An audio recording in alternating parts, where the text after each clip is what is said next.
میرے بزرگوں پیارے بھائیوں، دیکھو بولنا بند کر دیں، بولنا بند کریں، نماز کی صفت پر رہنا چاہیے۔ نماز میں جب امام کی قرات ہوتی ہے تو کوئی نہیں بولتا، سب خاموش رہتے ہیں، ایسے خاموش رہیں۔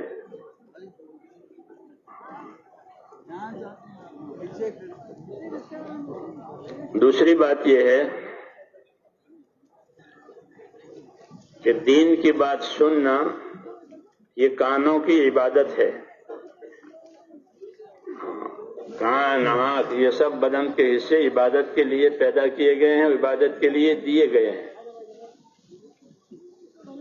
تو کان کی عبادت یہ ہے کہ حق بات سنیں، دین کی بات سنیں، یہ کانوں کی عبادت۔ اللہ کا ذکر کرے، تلاوت کرے، اللہ کا نام لے، زبان کی عبادت، یہ زبان کا حصہ ہے عبادت کا، ایسے بدن کے باقی حصوں کا کام ہے۔ اس لیے اپنے کانوں کو عبادت کے لیے متوجہ کریں، کیونکہ بات جو دل میں اترے گی وہ کانوں کے راستے سے اترتی ہے۔ صحیح بات سنی ہے، حق بات سنی ہے، حق بات آدمی سنتا رہتا ہے، وہ دل میں اترتی رہتی ہے۔ اس لیے دھیان سے سنیں، اس کام کو تماشا نہ بناویں، ادھر دیکھا ادھر دیکھا، کون آیا کون گیا، ایک تماشا۔ یہ مجلس تماشے کی نہیں ہے، یہ تو غفلت دور کرنے کی مجلسیں ہیں، اس لیے تماشا نہ بناوے۔ کون آتا ہے، کون بات کرتا ہے، کیسی بات کرتا ہے، یہ تماشا کہلاتا ہے۔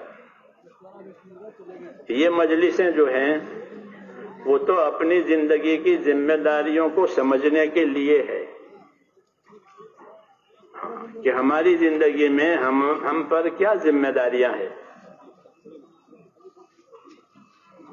اس کے لیے یہ مجلسیں ہوتی ہیں، یہ اجتماعات ہوتے ہیں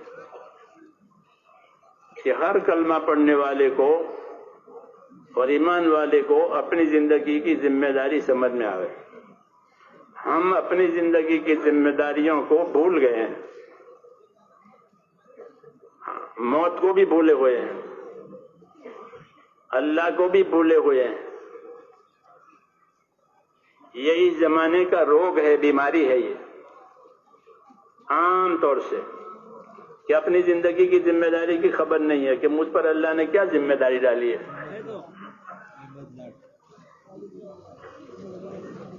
اور مجھے کیا جواب دینا ہے، مجھے اس کی کیا تیاری کرنی ہے، یہ بھولے ہوئے ہیں۔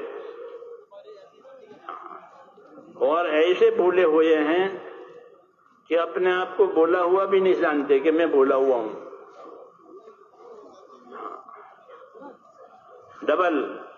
ڈبل غفلت ہے۔ یہ مجلسیں اس کا علاج ہے۔ اگر اس کو تماشا نہ بنائیں اور دھیان سے سنیں، سمجھیں، یقین کریں، پھر عمل کے لیے اپنے آپ کو تیار کریں تو یہ بیماری دور ہو جائے گی۔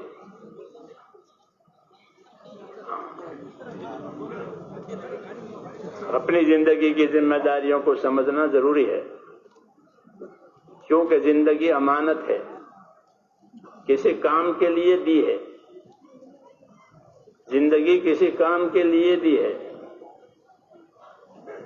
خلق الموت والحیات لیبلوکم ایکم احسن عملا، یہ فرمایا کہ اللہ نے موت کو پیدا کیا اور حیات کو پیدا کیا۔ موت اصل ہے، موت حقیقت ہے، زندگی حقیقت نہیں ہے، پتہ نہیں کب ختم ہو جائے۔ موت کا آنا یقینی، زندگی کا ملنا غیر یقینی۔ کل کو کون زندہ رہتا ہے کچھ خبر نہیں۔ اس لیے اپنی زندگی کی ذمہ داریوں کو سمجھنا ضروری ہے. اللہ کہتے ہیں کہ موت پیدا کیا، حیات پیدا کی تاکہ دیکھے کہ تم میں اچھا عمل کرنے والا کون ہے. اچھے عمل بنانے کے لیے زندگی دی ہے تاکہ موت کے بعد اس کا نتیجہ سامنے آوے. زندگی کام کرنے کے لیے اور موت نتیجہ دکھانے کے لیے. یہ ترتیب ہے کہ زندگی کام کرنے کے لیے دی ہے اور موت نتیجہ بتانے کے لیے کہ یہ تمہارا نتیجہ ہے. اس لیے یہ کام کوئی تماشا نہیں ہے، کوئی رواج نہیں ہے. یہ تو اپنی اپنی زندگی کی ذمہ داریوں کو سمجھنے کے لیے ایک محنت ہے. اللہ نے اس زمانے میں اس محنت کو جاری کیا ہے اور اس کی وجہ سے لوگوں کو اپنی اپنی زندگی کی ذمہ داریاں سمجھ میں آنے لگی ہے کہ میری کیا ذمہ داری ہے. اس لیے دھیان سے بات سنیں، جب بھی سنیں. خدا کا حکم ہے کہ فبشر عباد الذین یستمعون القول ویتبعون احسنہ اولئک الذین ہداہم اللہ واولئک ہم اولو الالباب. کہ خوشخبری سنا دو میرے بندوں کو. اللہ خوشخبریاں سنواتے ہیں. اللہ تو دھمکیاں بھی دے سکتا تھا، ہاں، لیکن دھمکی نہیں دے رہے ہیں، خوشخبری دے رہے ہیں. خوشخبری دے رہے ہیں. نبی سے فرمایا جا رہا ہے کہ بندوں کو خوشخبری دو. اللہ سے بڑھ کر کوئی مہربان نہیں ہے. ہاں، اس لیے بندوں سے کام کرانا ہے، لیکن بشارتوں کے ساتھ، خوشخبری کے ساتھ، دھمکی کے ساتھ نہیں. کہ بشارت دو بندوں کو. کہ کون سے بندے؟ کہ جو بات کو دھیان سے سنتے ہیں. یہ پہلی بات. کیونکہ جو باتیں دھیان سے نہ سنے وہ کیا سمجھے گا کہ مجھ پر کیا ذمہ داری ہے، مجھ سے کیا کرو گا. دھیان ہی نہیں ہے. اس لیے یہاں پہ ہٹ کر کے جاگ کر کے بات سنو.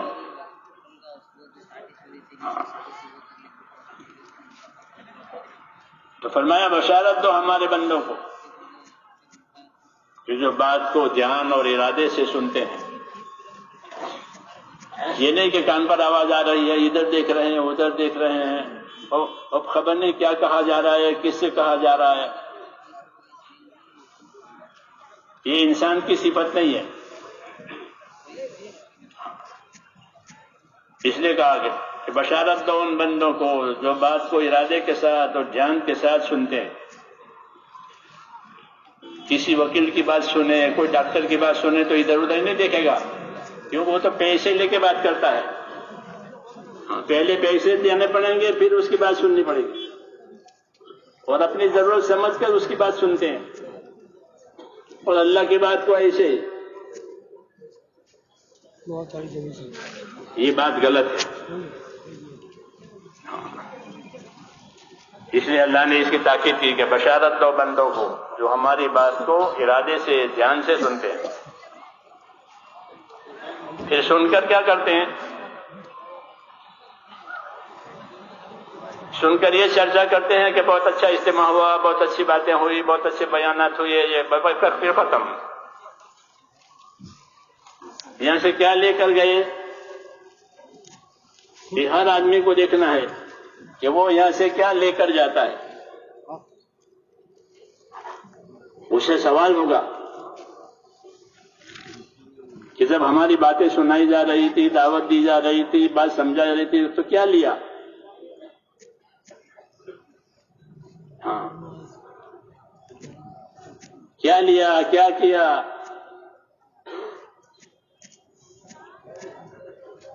اس لیے سمجھیں اچھی طرح سے کہ دھیان سے بات سنیں، ارادے سے سنیں. اور سن کر کیا کرے؟ وَيَتَّبِعُونَ أَحْسَنَ.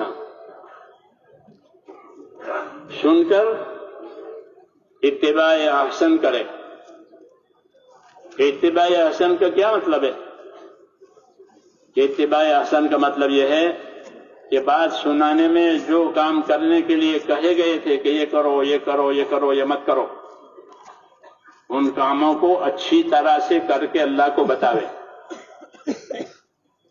کہ ہم نے آپ کی یہ باتیں سنی تھی اور اس کے لیے میں نے یہ عمل کیا ہے. ہم کو نہ بتاوے، دنیا کو نہ بتاوے، اللہ کو بتاوے، اللہ کو دکھاوے، اچھا سے اچھا عمل کر کے. سنا پھر عمل کا نمبر آیا تو اچھا سے اچھا عمل کیا.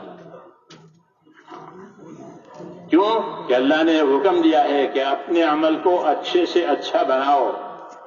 جیسے گھر اچھا بناتے ہو، کھانا اچھا بناتے ہو، کپڑا اچھا بناتے ہو، سواری کی چیزیں اچھی خریدتے ہو، ایسے ہی اپنے دین کے کاموں کو اچھی طرح کرو. جب نماز پڑھو تو اچھی طرح نماز پڑھو. اللہ کا ذکر کرو تو اچھی طرح ذکر کرو. جو عمل کرنے کے لیے کہیں تو فرمایا اس عمل کو اچھی طرح کرو. وَأَحْسِنُوا إِنَّ اللَّهَ يُحِبُّ الْمُحْسِنِينَ، یہ فرمایا کہ اچھی طرح سے عمل کرو. اللہ تعالیٰ اچھی طرح سے عمل کرنے والوں سے محبت کرتے ہیں. سننے کے بعد اپنا عمل اچھا بناؤ تاکہ اللہ تعالیٰ خوش ہو جائے. یہ زندگی کی ذمہ داری ہے کہ جن کاموں کے کرنے کے لیے کہا گیا ہے اسے اچھی طرح کریں تاکہ اللہ خوش ہو جائے، اور کچھ نہیں، اللہ خوش ہو جائے. یہ زندگی کی ذمہ داری ہے. جن کاموں سے بچنے کو کہا گیا اس سے بچے، اس سے دور رہے تاکہ اللہ تعالیٰ راضی رہے. یہ زندگی کی ذمہ داری ہے، ہر ایک کے لیے ہے. اس لیے دین کے معاملے میں نادان نہ بنے کہ سنایا، سمجھایا، بتایا، پھر جھاڑ کر کے دامن جھاڑ کر کے چلے گئے، کچھ نہیں. کہ نہیں، اپنی اپنی طاقت کے مطابق اللہ کو راضی کرنا ہے. سب سے بڑی دولت اللہ کا خوش ہونا ہے. سب سے بڑی دولت، سب سے بڑی نعمت کہ اللہ کسی سے خوش ہو جاوے، اللہ کسی سے راضی ہو جاوے. ورضوان من اللہ اکبر، اللہ کا راضی ہو جانا یہ سب سے بڑی بات ہے. اللہ کی عزت بڑی ہے، اللہ کی خوشنودی بڑی، اللہ کا عذاب بھی بڑا، اللہ کی سزا بھی بڑی. اس لیے اپنے آپ کو اپنی زندگی کی ذمہ داریوں کے لیے تیار کرنا ہے. یہ ہمارے کام کی غرض ہے. اللہ نے بے فائدہ نہیں پیدا کیا ہے کہ پیدا ہوئے، کھایا پیا کمایا پھر مر گئے. ایسا نہیں ہے. اس کے لیے یہ سارا نہیں بنایا ہے کہ آنکھیں بھی دی، کان بھی، ہاتھ پاؤں سب، مال اولاد سب دیا تاکہ کھا پی کے مر جاؤ. ایسا نہیں ہے، بلکہ یہ زندگی کی کچھ ذمہ داریاں ہیں، ان ذمہ داریوں کو کرنا پڑے گا. پھر اگر وہ ذمہ داری اچھی ہے تو اللہ کی طرف سے اس کا انعام اکرام ہوگا، اور نہیں تو اللہ کی سزا بھی بہت سخت ہے. اللہ ہماری حفاظت فرمائے. اس لیے میرے بھائیوں، اپنی اپنی زندگی کی ذمہ داریوں کو سمجھنا ہے اور یہ یقین کرنا ہے کہ جتنی ذمہ داری پوری ہوگی اتنے حالات اچھے ہوں گے. یہ قاعدہ ہے، من اصلح ما بینہ وبین اللہ اصلح اللہ ما بینہ وبین خلقہ، کہ جو لوگ اپنا اور خدا کا معاملہ ٹھیک کر لیں گے تو اللہ ان کا اور مخلوق والا معاملہ ٹھیک کر دے گا. یہ فرمایا تھا رسول صلی اللہ علیہ وسلم نے اہل مدینہ والوں سے فرمایا تھا کہ دیکھو، جو لوگ اپنا اور خدا کا معاملہ ٹھیک کریں گے تاکہ اللہ راضی رہے، اللہ ناراض نہ رہے، تو اللہ سے معاملہ صحیح ہوا تو پھر دنیا میں یہ نیچے کے سارے معاملے ٹھیک ہو جائیں گے. یہ بنیادی بات بتائیے، ساری دنیا کے انسانوں کو بتائیے،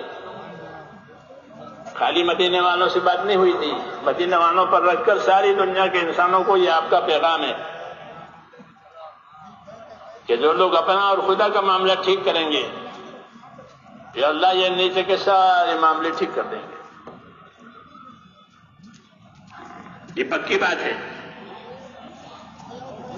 اللہ کے ہاتھ میں چابیاں ہیں، اللہ کے قبضے میں خزانے ہیں، رحمتوں کے، راحتوں کے، مصیبتوں کے، آفتوں کے، سب چیزوں کے خزانے اللہ کے پاس، اللہ کے قبضے میں ہے،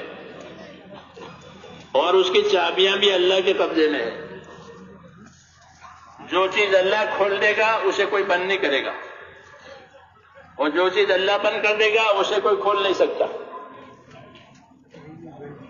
اللہ نے راحت کے لیے تو کھول دیا ہے تو راحت ہی ہوگی، کوئی اس راحت کو بند نہیں کر سکتا. کوئی آفت کا دروازہ اللہ نے کھولا ہے تو اس کو کوئی بند نہیں کرتا، آفت ہی ہوگی.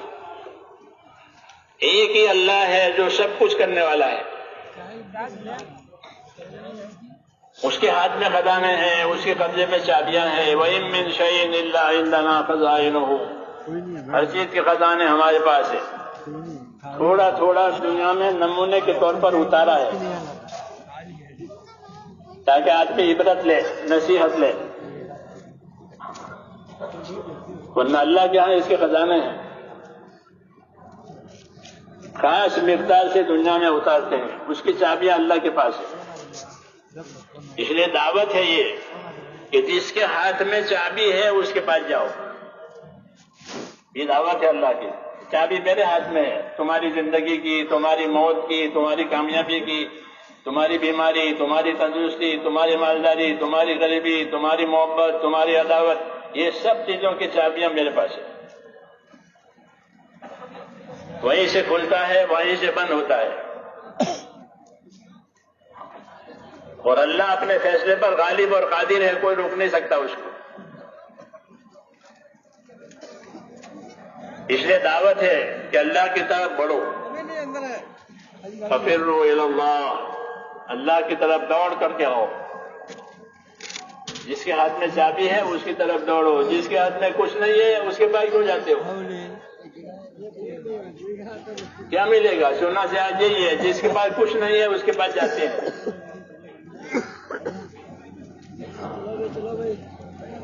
اس کے پاس جاتے ہیں جس کے پاس کچھ نہیں ہے.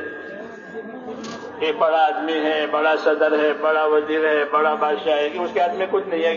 یہ کس دلیل سے؟ کہ اس کی زندگی اس کے ہاتھ میں نہیں ہے، پتہ نہیں کب مر جائے وہ خود. اس کی تندرستی اس کے قبضے میں نہیں ہے.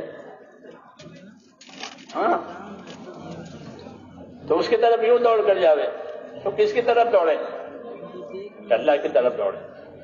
کیوں؟ کہ اس نے بلایا ہے کہ ہماری طرف آؤ، ہماری طرف آؤ، ہمیں راضی کرو.